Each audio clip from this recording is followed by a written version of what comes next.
এবার গাজা সিটি দখলের ট্যাঙ্ক নিয়ে ব্যাপক অভিযান শুরু করেছে ইসরায়েল। এতে নগরীর 10 লাখ বাসিন্দার জীবন ঝুঁকিতে পড়েছে। এরই মধ্যে বাড়িঘর ছাড়তে শুরু করেছে বাসিন্দারা। বুধবার আইডিএফ এর হামলায় শহরটিতে অন্তত 61 জন নিহত হয়েছে, আর গাজা জুড়ে 37 ত্রাণ প্রত্যাশী সহ একদিনে নিহত হয়েছে অন্তত 100 জন।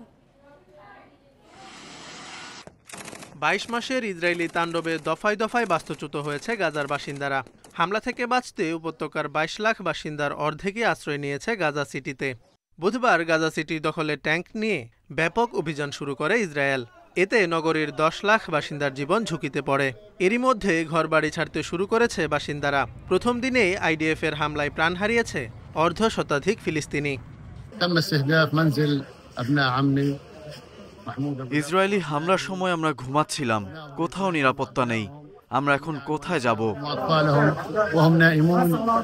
ইসরায়েলি প্রধানমন্ত্রীর গাজা দখলের পরিকল্পনার অংশ হিসেবে জেইতুন, সাবরা ও শেখ রেদওয়ান অঞ্চলে স্থল অভিযান চালাচ্ছে আইডিএফ।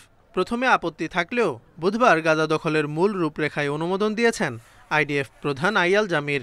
তাছাড়া উপত্যকার অন্যান্য এলাকাতেও হামলা অব্যাহত আছে।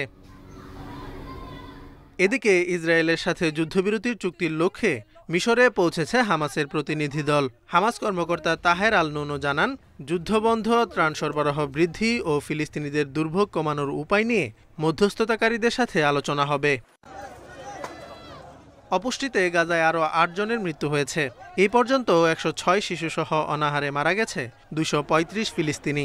মিশর সীমান্ত থেকে গাজার উদ্দেশ্যে রওনা দিয়েছে বেশ কিছু ত্রাণবাহী ট্রাক।